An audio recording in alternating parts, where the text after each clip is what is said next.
The whole sporting world has waited with bated breath for news about Damir Hamlin after his collapse at the faithful Buffalo Bills game. This is actually something that's just happened at the Monday Night Football game tonight between the Cincinnati Bengals and the Buffalo Bills. It happened right before the top of the hour. It was in the first quarter of the game. A safety for the Buffalo Bills named Damir Hamlin, who's in the number 3 jersey in white there. He made a tackle against another player, and then he fell to the ground. We'll show you that again. He tackles the gentleman number 85 in the dark-colored jersey from the Bengals. He stands up, and then he collapses backwards. Mr. Hamlin is 24 years old. Again, his name is Damir Hamlin. He's been in the league for 2 years.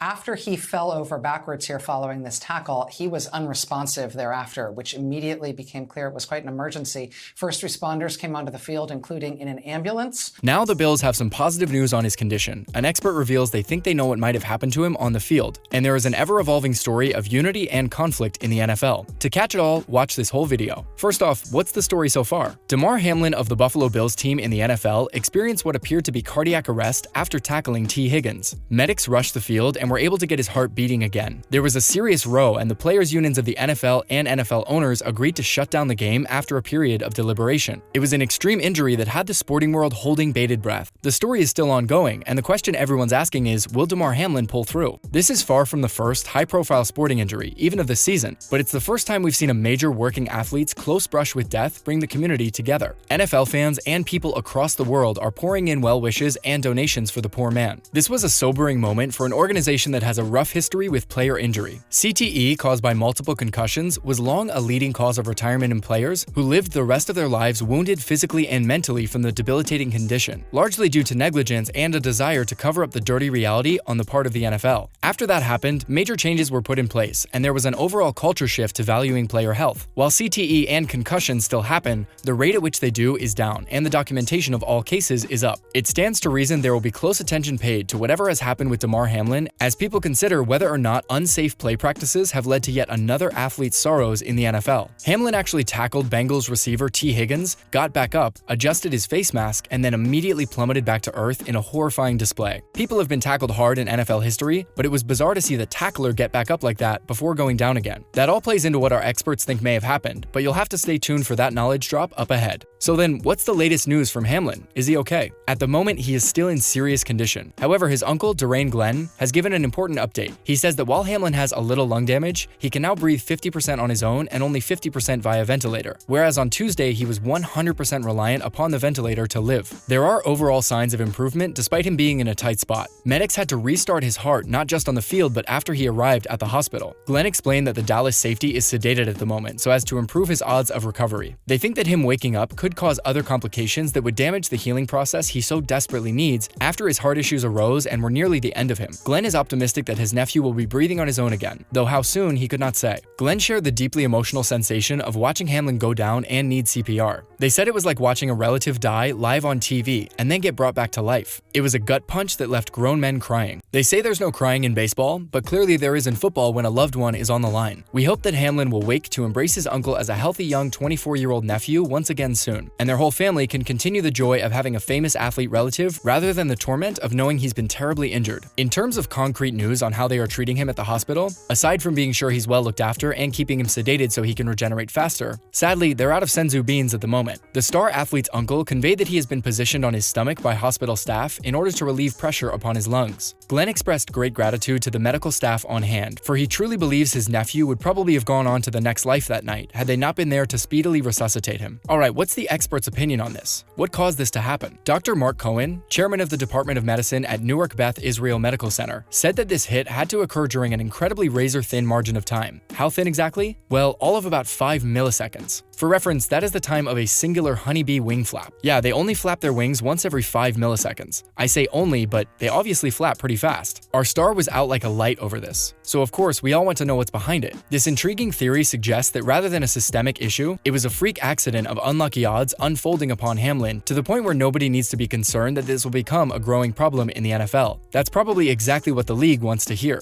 If there were systemic player conditions leading to poor heart health or heart vulnerability, they would need to begin addressing and mitigating mitigating that risk, and would probably already have known but not said anything publicly yet. That would look even worse now that Damir Hamlin has been elevated to heroic status overnight by virtue of his struggle to live. Dr. Mark Cohen feels that had the fight come 1 millisecond before or after, this whole ordeal might have been skipped. The game would have been played out normally and Hamlin could have gone home to his family normally that night. Instead, a cruel twist of fate has created a catastrophe that we all simply cannot look away from. The most common medical explanation for a moment like this is commotio cordis. However, that's normally an instantaneous reaction, but we know Hamlin rose to his feet. So how could that be? Cohen has another theory. Dr. Cohen explained that the heart is at utmost risk during certain periods of the heart's cycles. If you could tap the heart, you could cause it to enter ventricular fibrillation. The good doctor proposes that after rising to his feet, his heartbeat became chaotic. As it would take a few seconds, it could originate from the contact with Higgins while still taking a moment to be fully realized. How does this play into what we saw on the field? While examining the replay on a TV broadcast, Cohen pointed out that Hamlin was taken on the chest by Higgins' blocking maneuver. However, Hamlin's head snapped back and forth. There is a lot of danger in the ping-ponging we witnessed there, as Cohen stated. He went on to elaborate that swift head movement under duress can trigger massive amounts of adrenaline. That drives chaotic heart rhythms, also known as ventricular fibrillation. There is a third possibility, however. It's a condition akin to car crash victims, those whose heads slam into the wheel. These studies were conducted before seatbelts and airbags were so universal. They do love to take away our freedoms, don't they? This used to be a country where you could go flying through your windshield when you crashed, if you even felt like having one of those. This created a scenario where the aorta was torn while the rest of the body was going forwards, leaving the aorta pinned down by certain ligaments. This, Cohen explains, would cause a catastrophic tear. Indeed, it's very hard to overstate how serious all this is. It is one of the most dangerous long-term possibilities for Hamlin, and also one of the more damning for the league, as rules and padding at play could reasonably be blamed for the resulting conditions. There is probably plenty of aortic damage to players in football from similar but less severe impacts. Regardless of scenario, the field resuscitation would have worked. However, he's not out of the woods just because he made it off the field. If breathing was irregular for long enough, blood flow could have stopped, and that would be enough to cause some brain damage when he woke up, including a long-term impediment towards breathing. Some viewers even suggested a lingering effect of long-form COVID was to blame, though he was not confirmed to have had the condition. How has the audience reacted to this tragedy? The NFL community rapidly rallied around Damir Hamlin as their cause célèbre, as he fought for his life in a Cincinnati hospital. He had one of the most shocking moments in NFL history, but he has brought forth great change for the better well before this. Hamlin is presently doing a community toy drive through his organization, the Chasing M's, a charitable organization he began in 2020 after being drafted. He wanted to raise $2,500 to help pay for toys of children hit hard by the COVID pandemic. A bittersweet irony now that he is himself struggling for air. In the hours after that donation, though, Hamlin's goal was easily eclipsed, as $4.5 million were swiftly raised for his charity. The teams and players and fans have all come together. While rivalry and danger are played up on the field, it is a time of community and togetherness now. We see the strength and sincerity of the NFL family in their charitable acts and well wishes for the honoring of Hamlin. Everyone wants to enjoy a good game of football, but nobody believes it's worth dying over. That's all the news we have on Hamlin for now. Punt the like button and click subscribe to run a touchdown into our interwebs end zone and get more news like this.